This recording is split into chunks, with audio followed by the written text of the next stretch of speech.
Making the front pages today is the news that fathers are to be given the right to take up to 6 months off work after the birth of their baby.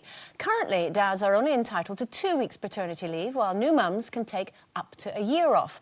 Now, today, the government will announce plans that would see new fathers receiving statutory government pay of £123 a week for the first 3 months and the right to take a further 3 months off unpaid.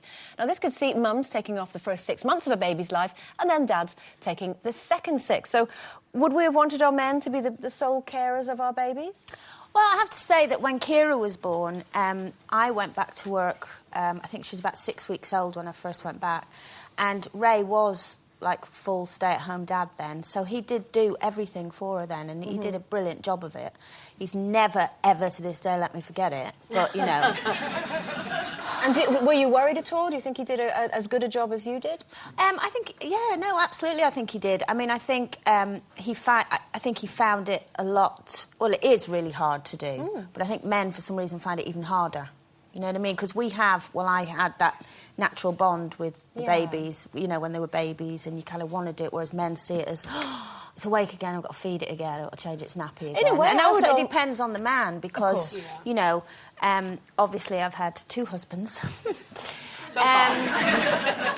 And the first one was, you know, mad about the kids and, you know, great with them, but not quite as hands-on. And so if I did have to leave them when they were babies, I'd get back and the nappy would be dragging on the floor. It was so wet because the neighbour was out and he had no one to change the nappy. Oh, gosh. But you know, he loved them and all that. Sure. But Ray was much more hands-on. But he did find it really, really hard. So you'd almost think that the men would find it easier, because a lot of the time, the first, you know, 3 months or what have you of having a baby, not only is it difficult in itself, but as a woman, you've got your hormones are all imbalanced, your body is getting used to the fact that it's not pregnant anymore. So, in a way, the man just has the practical bits to do without the physical difficulties. Well, Tim, bless him, had no choice, really, because I've, you know, said this so many times, but I was so poorly with severe postnatal illness after I had Matthew, and I just lost all my coping mechanism.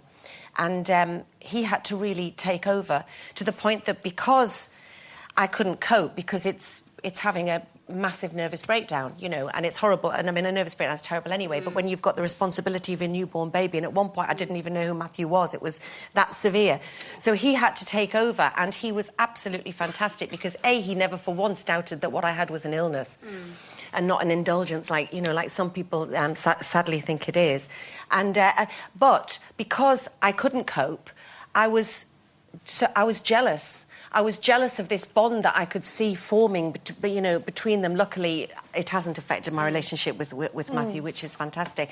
But I was jealous, and bless him, he was aware of that. So he used to say to me, being completely competent, he used to say, "Darling, how do I do this bottle? How do I do this nappy?" Just so that I would feel that I had some sort of input into it.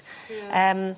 You know, funnily, I had a sort of similar experience, because I was a wee bit jealous of Peter, because I don't know if you know, but my husband's a doctor, and he had enormous experience of tiny babies. He was actually a GP obstetrician, so he'd been kind of delivering babies on kitchen floors and in baths, and, you know, and he'd been really used... in a hospital. No.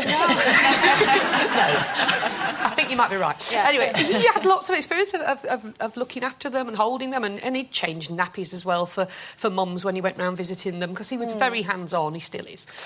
And anyway, he just knew what to do. He just knew how to hold the baby, how to feed, how to quieten the baby. I only seem to be able to make them cry. I'm good at the song and dance, but, you know, and I was quite disempowered to start with by him. Yeah. And it took me a long time to get that bond going that you were speaking about, I'm sure Coleen. You sang the wheels on the bus better than anybody that Lots of verses. But I went back to work quite early as well, and we moved house, so there was a lot of stress. I was never jealous, though, of Ray. I thought, oh, great, they're bonding with him, they won't need me.